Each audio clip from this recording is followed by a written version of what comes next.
Good morning students. हम पढ़ने जा रहे हैं class 7th subject Hindi. My self Anjali Jain. बच्चों, हमने अपने पिछले वीडियो में जिसका नाम था पाठ 4 सुनेली का कुआं भाग 1, उस वीडियो में हमने यह कहानी पढ़ी थी।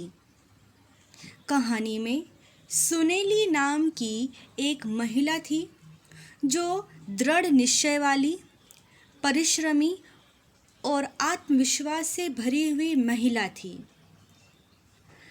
सुनेली एक बहुत ही जागरूक महिला थी, जिसकी जागरूकता के चलते उसने अपने गांव की, जिसका नाम था नरसिंह की ठाणी, उस गांव की पानी की समस्या जो बहुत सालों पुरानी थी, उस समस्या को हल किया था। बच्चों, उनके गांव में पानी की समस्या थी। एक दिन वह पानी लेकर कहीं से आ रही थी और उसने खेजड़े की जड़ में गीली मिट्टी देखी। वो जागरूक महिला थी, इसलिए उसने विचार किया कि अगर मिट्टी गीली है तो पानी भी ज़रूर होगा। उसने अपने बेटों को कहा, अपने पति को कहा।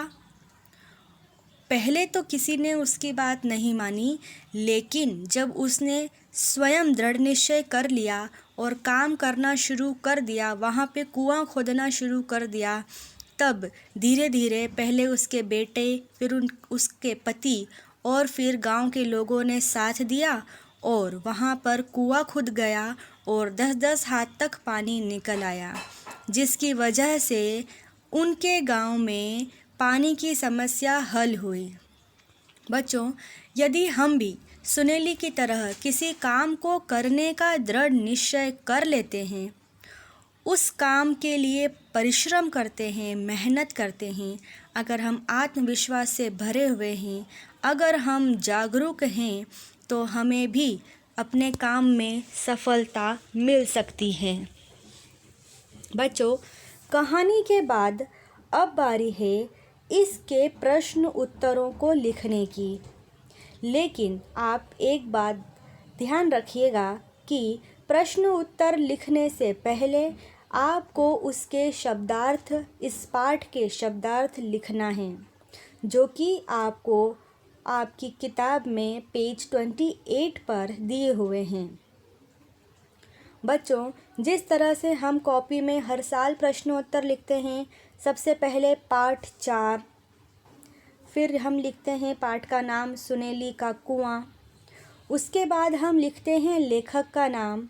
परंतु मैं आपको बता चुकी हूँ कि ये एक लोक कथा है, मतलब लोगों के द्वारा कही गई कथा है, किसी एक व्यक्ति ने इसको नहीं कहा है, इसलिए इसके लेखक का नाम नहीं दिया गया है। तो आप कहानी का नाम लिखने के बाद सीधे शब्दार्थों को लिख देंगे और शब्दार्थ के बाद आप शुरू करेंगे प्रश्नोत्तर, जिसमें पहले आपके सामने आते हैं सोचिए और बताइए।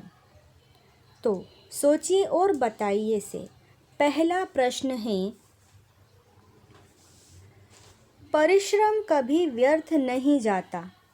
इस पाठ के आधार पर स्पष्ट कीजिए। बच्चों, हमें इस पाठ को आधार मान के ये बताना है कि हम कभी भी कोई काम करते हैं और मेहनत करते हैं तो वो व्यर्थ कभी नहीं जाता, वो कभी फालतू नहीं जाता।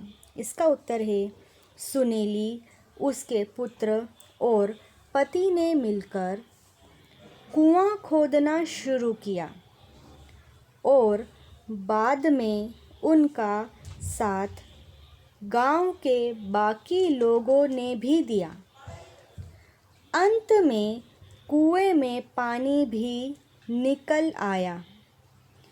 इस आधार पर हम कह सकते हैं कि परिश्रम कभी व्यर्थ नहीं जाता। बच्चों, यहाँ पे हमारा पहला प्रश्न खत्म होता है।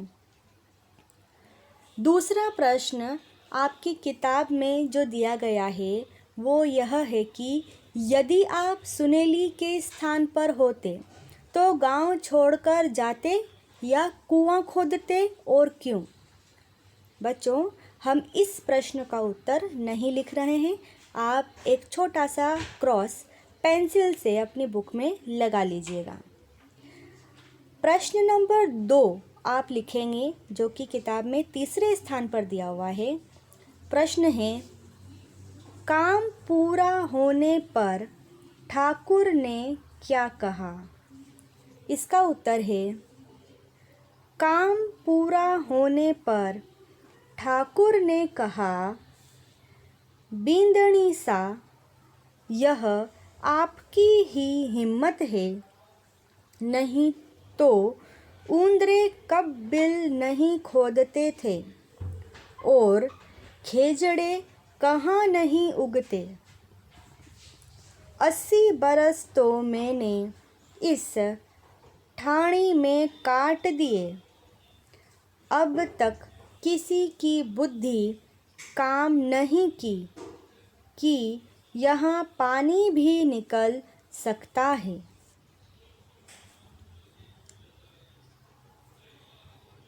अगले प्रश्न आते हैं,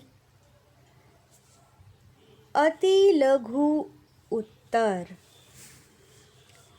अति लघु उत्तर का पहला प्रश्न है, सुनेली का मन अपने गांव से क्यों उचट गया था? उत्तर है, सुनेली का मन अपने गांव से इसलिए उचट गया था क्योंकि गांव में पानी की कमी थी और ठाणी का एक परिवार भी बंजारे के कुएं के पास जाकर बस गया था। दूसरा प्रश्न है, सुनेली को किसका भूत सवार था?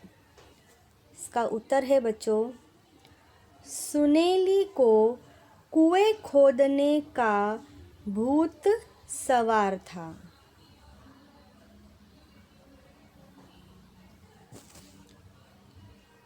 अगले आएंगे आपके सामने लघु उत्तर लिखिए। लघु उत्तर का पहला प्रश्न,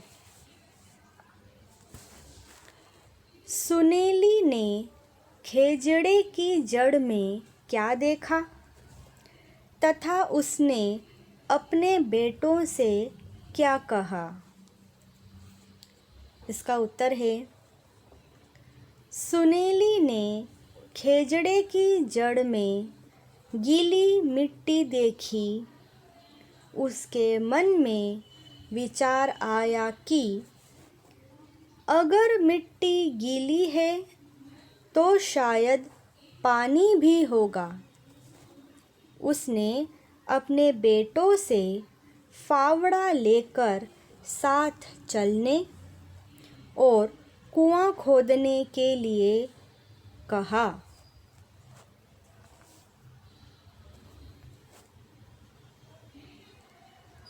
लघु उत्तर का दूसरा प्रश्न है, सुनेली के बेटे उसकी बात पर क्यों हंसने लगे? उत्तर है, सुनेली के बेटे उसकी बात पर हंसने लगे क्योंकि उन्हें विश्वास ही नहीं हुआ कि वहाँ पानी है। उनका मानना था कि चूहों के बिल बनाने के कारण मिट्टी गीली है। प्यारे बच्चों, आज के इस वीडियो में हम इतने ही प्रश्नों और उत्तरों को करेंगे। आप यहाँ तक कि अपनी फेयर कॉपी को कंप्लीट करिए। सारे प्रश्नोत्तर सभी पाठ के पाठ 1, 2, 3, 4 इनके प्रश्नोत्तर शब्दार्थ ठीक तरह से अपनी कॉपी में लिखिए और उन्हें धीरे धीरे याद भी करते रहिए।